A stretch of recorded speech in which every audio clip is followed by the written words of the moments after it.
Welcome to the Flore News Edition for July. We're going to be diving into the latest news and updates of all your favorite worlds, games, and everything like that. As always, as we are currently releasing in the Witcher world, that is where we're going to be starting.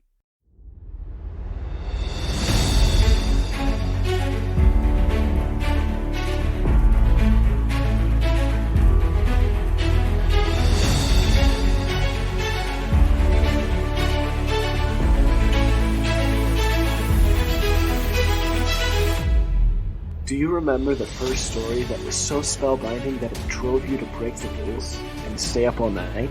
To keep reading, keep listening, keep playing? So good you forgot your life and lived there? So good that the moment it ended, you asked yourself, what next? Welcome to the Flore. Our goal is to take you back, take you deeper, to explore and understand more, and relive that childlike wonder.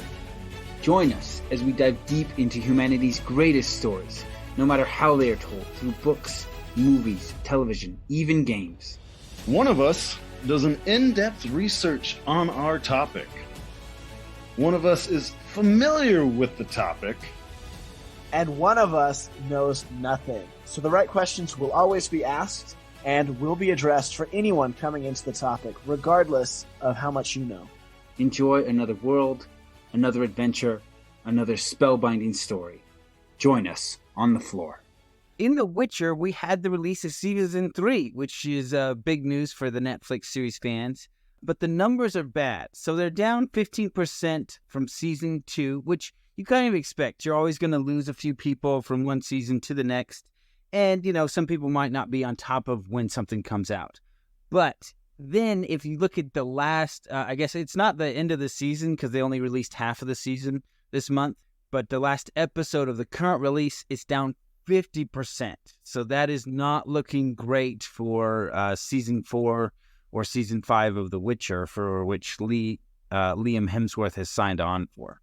So we'll see how that happens. It does somewhat look like the Netflix series is dying and it might be coming to an end.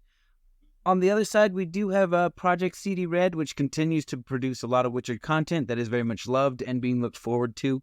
And we've covered all of this in our other episodes. A complete reboot of the first game in the series, game number 4 being created. And so those are still going strong and doing great. And if you want even more, there is, of course, the pen and paper game.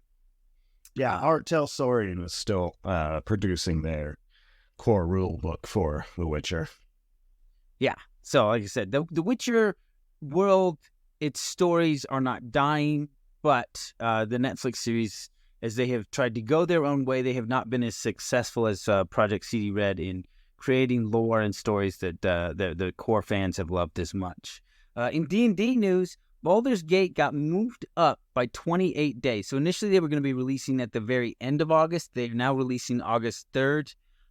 So just a little bit sooner to be able to dive into that epic adventure. And if you've been watching videos or everything, it looks like they've just done an incredible job. I will mention, I have been diving into Pathfinder Wrath of the Righteous.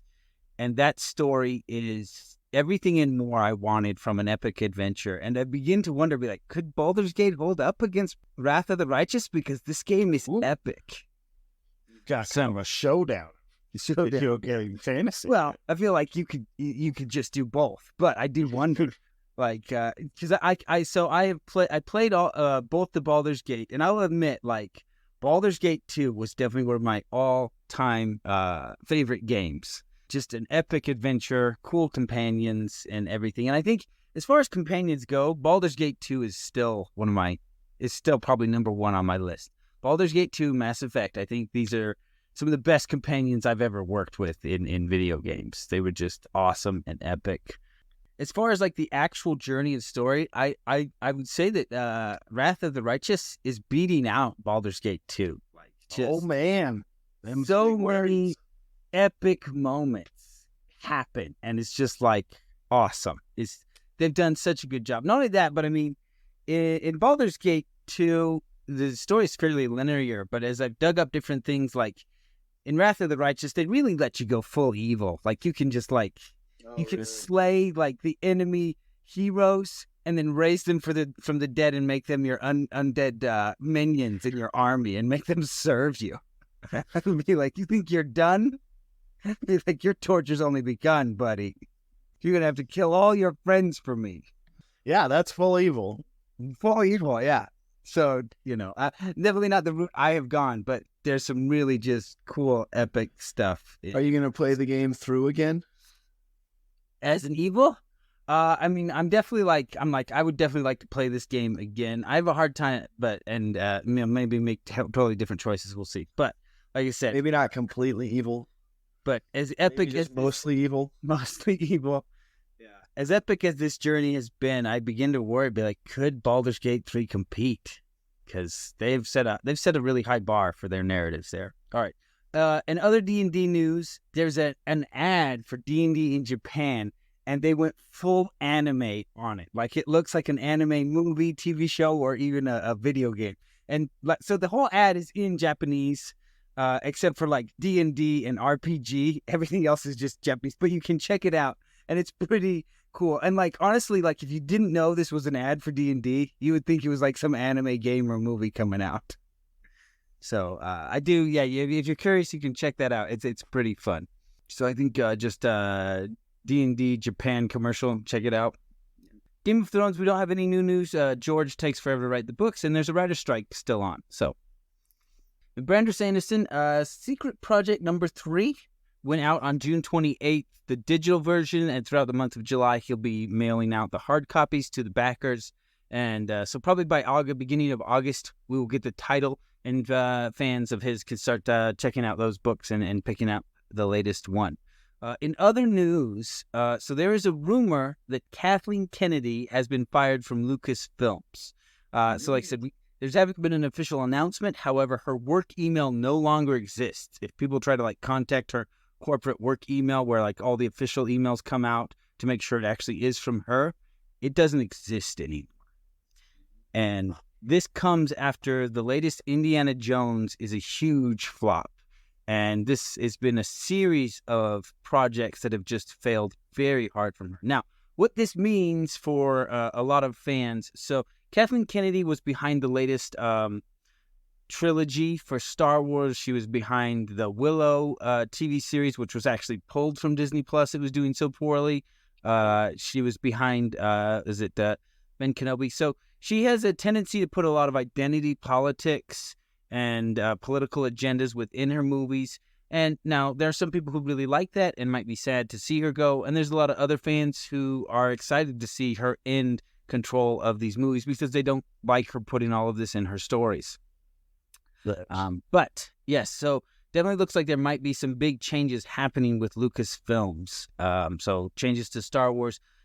After this latest indie flop, I don't know if they'll go back to this, even if they get a new project head, But we will see what happens, if her leadership changes there. Is that all for you, Joe? I don't want to comment on that. Yeah, go ahead. I said I don't want to. I don't want to. Just want to make it clear that I don't want to. All right.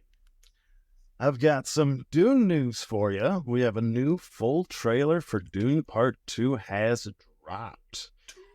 We are really starting to see how this will be a war drama. The director has said that Part 1 was setting the table and Part 2 is the main course. This trailer really makes you feel that. We see a lot of duality with revenge. We see it with fascism. We see it with deifying social leaders, making gods of people. We also see it with Paul and for what he sees for his future, which is all true to the book and the story itself. Did you guys watch this? Yes. Yeah, I got your link. I checked it out. Yeah. How'd you like it? I get, like, for me, what stood out was just all the sand. Like, in the other movies of Dune, you don't get that feeling, but I feel like they really captured here. I feel like this new series of Dune this is just a desert, just miles and miles of sand. And the other movies didn't capture that as much as this one did. Just like, Yeah. And I think leaning on that is to help make water seem so precious. Yeah. Well, not only that, but I mean, that's what Dune was intended to be, you know? And I feel like for the first time, that element of the story is just overwhelmingly brought to life, you know? And a lot of the first movie in the series takes place within the Atreides residence on Arrakis. So, I mean, we do see some big desert scenes, but like this one, it's like, that is it. We are walking in the desert. We are fighting in the desert. We are surviving in the desert. Like that, it's just desert all the time. And I feel like that, like it's just very much captured in the heart of it. And we saw Feyd-Rautha, very different than I expected him to look, mostly because I have Sting in my head. And this is definitely a very different look for Feyd-Rautha. Yes. Yeah. Creepier. How about you, Aaron? I did not watch it yet, so I effectively know nothing. Sounds good. Well, have you ever wanted to fly an ornithopter?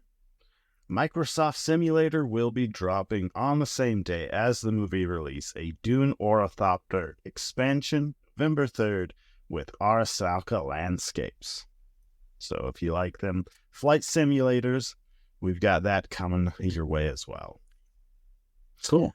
We have a new board game on the market, Dune Betrayal. There's a social deduction card game. If you've ever played Mafia or Secret Hitler, it's kind of that kind of game where you are given a secret role and you try to figure out who's killing off all the people in the group. This is expanded with trait, target, and action cards. No one gets killed off and kicked from the game, but people do get attacked. Identifying your enemies is not all you need to do to win, but there's a point system that'll give you victory points. But knowing who's on your team and who is not will help you win this game. We haven't heard from Dune's Sisterhood in a while, since the director left and a few others. But now we do have a new director, Anne Forster, known for Underworld, Blood Wars, Lou, some Outlander episodes, and Criminal Minds. We have 2 new actresses that have come on board. Olivia Williams from The Sixth Sense, Ghost Rider, Rushmore, and Jodie May, who's Queen Calanthe in The Witcher. So, we've got new people joining on to our Dune Sisterhood. You know, it was quiet there for a while, so with the writer's strike, I think people were starting to get a little worried, but we'll see. Moving on to Alien news. Alien Romulus has wrapped filming in Hungary. It is now in post-production and has a release date of August 16th, 2024. This will be released to theaters, not just directly to Hulu streaming as we had with the movie Prey. Marvel has announced their first crossover comic in the Xenoverse, Wolverine vs. Predator. This looks... Whoa, that's a good one. I mean, yeah. Oh, it's a great one. Yeah, it looks like this one will be during Logan's Weapon X era, but this isn't going to be the only comic. Okay, so when you say his Weapon X era, this is while he's Weapon X, so he's actually going to lose the memories of fighting the Predator? For the first one, yeah. Uh-huh. Interesting. But it is when he has his adamantine bones. Right. Yes, he'll lose the memories. No, he won't lose the skills and tenacity. and they do say that they're going to span this over decades. So, you know, we'll see him fight here in this first one as Weapon X. Later on, he's going to lose those memories, probably fight again, and maybe have some flashbacks. We'll see. You know, it's kind of exciting. I think people have wanted to see some Wolverine versus Xeno or versus Predator for a long time, you know. And then they also announced in their comic Predator, the original years, Volume 2 will be released this March. March 2024, next year.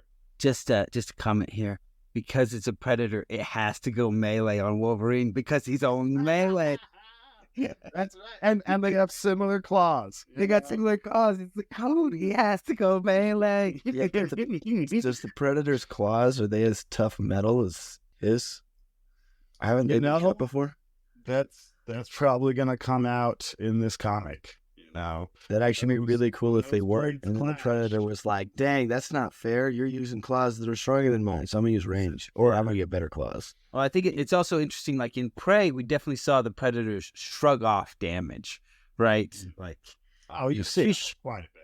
she shoots him dead in the head with I mean, granted, it's like a 1700s pistol, but still, and it just upsets him, and he gets shot a fair amount by the. Okay, well, But- before that, you're talking about the Predator tanking damage. Let's go through how he tanks damage. Number 1, he gets bit by a rattlesnake. Adorable. Number 2, wolf jumps on him. Super cute. Number 3, bear. So the bear actually gets some good swats in there. Yeah, I know. It's also a bear. Yeah, so The bear gets some good hits, and yes, it's 4 times his size, and he still goes melee on it. I wish I could see the emotional expression on the Predator's face when he lobs off Wolverine's hand and it just grows back, and Wolverine's like, "What next?" And the I Predator, don't even know if it'll have expression. I just you'd want to see what it's thinking. yeah, What word, what thought, if translated into English, did he think? It was like, cool. so yeah, but I mean, Wolverine's been shot in the head, and granted, it erased Wolverine's been memory. nuked. Wolverine's been eaten. So yeah, I mean, at some point it's gonna be like, I don't know if I could win this. And I don't know if they're going to use those extreme versions of Wolverine. It's the ones that don't die ever. All right, in alien fan fiction news, we have a Zing Republic on YouTube that just relieved David Attenborough visits LV-426. This is a 10-minute animated short set in the time period of the original 1979 film. So rather than Nostromo, it's David Attenborough going and doing a documentary on the planet.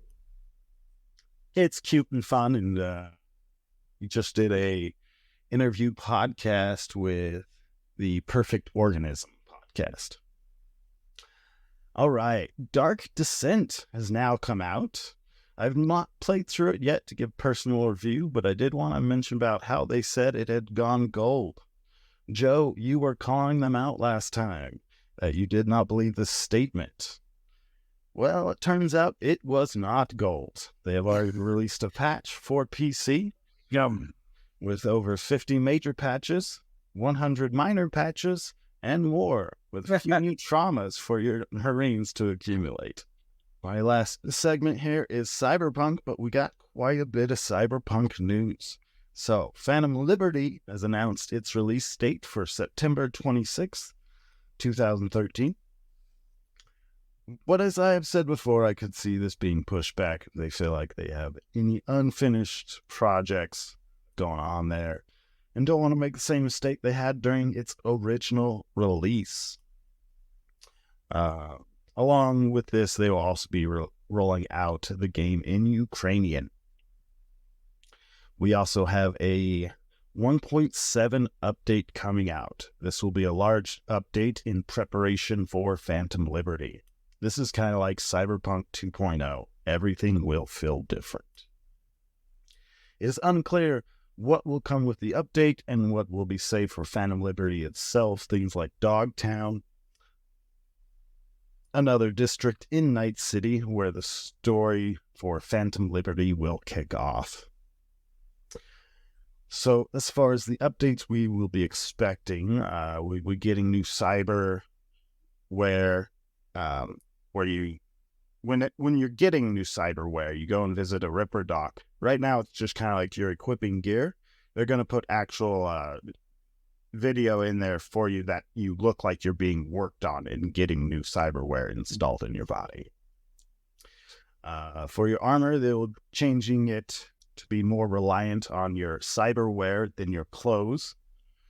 There will be a body to cyberware ratio that will decrease your health. The more cyberware you have, the less hit points you have. And also when you, but we don't have any kind of cyber psychosis in the game yet that you would end up in the role-playing game. Finally getting to vehicle combat. There's been a mod out for a while now, but now the official game will have it as well. This is being able to shoot from your vehicle as well as vehicle weapons themselves. They're also upgrading the police system, including calling in max tac dropships that will be able to hack your car. The police will be on full chases, giving you, nice police chases rather than what we have right now, which is kind of like a fat guy who hasn't finished his box of donuts trying to shoo away a cat. Healing's going to get nerfed. You won't be able to just insta-heal over and over again. It'll have, maybe a cooldown or some kind of availability cut down on it. Right. They're going to rework the skill tree. So rather than giving you baseline bonuses, there will be unlocking new skills and abilities. That's always fun. Yeah, that's something I always look forward to in games. Yeah. So rather than, plus 10% to blunt weapons, it's, you're going to be able to trick people or something like that. They're going to rework the dodge system. On the downside of this update, they are increasing the system requirements. This doesn't mean that people out there who can play the game now, after the update, might not be able to. However, they do have to send out a 90-day notification to their users before doing so. So we'll see about that later. Now, on to the role-playing game, Cyberpunk Red. This is a new DLC drop for Stickball. This is a sport of the streets. It's not like the Stickball It's a less than lethal game of 3 versus 3 used for entertainment or to settle arguments between gangs before they turn into all-out firefights. This plays out more like a lacrosse game with rubber bullets and blunt weapons. And then they also have a new book on the way out, Danger Gal Dossier. This will be a faction guide and NPC book. It's at the printers now, and it will be hitting sales this July and physical stores in August. That's my news for today. Physical stores in August. So that's all you got, Eli? That's what I have. On to you. Awesome. Okay. I don't have as much as you guys, but I got really cool stuff. So I was going to say, I didn't have a lot. You went for 8 minutes. He went for 10 minutes, 12 minutes, 14 minutes. It's fine. In Marvel, we'll start in Marvel because Marvel's dope. Actually, they're all dope, so it's whatever. So in Marvel, Jennifer Gardner is going to be returning as Elektra. Remember the old Deadpool with Ben Affleck? Yeah. Yeah, so she's going to be returning as Elektra in the new Deadpool movie. That's huge. What? Ryan Reynolds was just like, let's just dig them up. Let's get all the old ones. Let's get all the old ones. Yeah, so you can tell Jennifer Gardner she's old. Oh, thanks, Joe. So Wolverine will be in that movie. Now we'll have Elektra, so we have the possibility of Ben Affleck reprising his role as Deadpool, because obviously it's the same Elektra. You mean Daredevil? As Daredevil. Yes, I do mean that. Thank you. Thanks for listening. Then there's a fan theory going around for a Thor villain. There's a company called Roxanne Corp or Industries that's been in a lot of the movies. It's been in Agent Carter. It's been in Thor. It's been in basically little pieces of the movies all the way. It's an evil company ran by Donald Roxanne doing awful things. So they might start introducing actual people from that company and start doing some shady shiz. So just thought that was cool. Then transition over to DC. We got Blue Beetle coming out next month in August. We got Aquaman coming out in December. And then the Joker, there's going to be a second Joker movie coming out next October. It's going to be, and I don't know what's going on here, so you guys can kind of tell me your thoughts. But it's going to be a musical, and it's going to have Lady Gaga in it. Whoa. Is this with Joaquin Phoenix? Yes. Yes. You're going to turn it into a musical. So Jogging Griffin will reprise his role. Joaquin Phoenix. Jogging Griffin. Yeah, because walking, jogging, Okay. Phoenix. Mythical creature. It's funny, okay? It was hilarious. It's funny. Yeah, okay, you guys don't get it because you don't know funny, but I do. I've deemed it funny. June 22nd, so a couple weeks ago, Skull Island dropped Monsterverse news. Animated show, phenomenal show, super funny, super good. Not sure if it's a part of the universe or not of the Monsterverse live actions. However, it does give you some more information into Skull Island. So whether you look at it as a standalone or it connects or it's just cool. Or it can. Or is it expanded universe kind of idea? Yeah. However you want to look at it, do it. But as long as you're looking at it, because it's pretty good. That's kind of the main thing there. And then we still have, the Kingdom, the new Godzilla vs. Kong coming out next year that we've talked about before. We don't have any updates on that one. So those are kind of my big ones going on right now. All right. Right. Well, you probably weren't floored by this episode, but hopefully that is giving you an update on the worlds you love and want to know more They about. could have been floored. I brought in information about Daredevil. That's cool. They're like, what? I watched that 15 years ago. I mean, you guys might have had boring stuff. They could have been floored by my 3 things. Yeah, and or maybe something new to check out. So, Or they were floored by me interrupting you. all right. Thanks for listening. We'll catch you next time.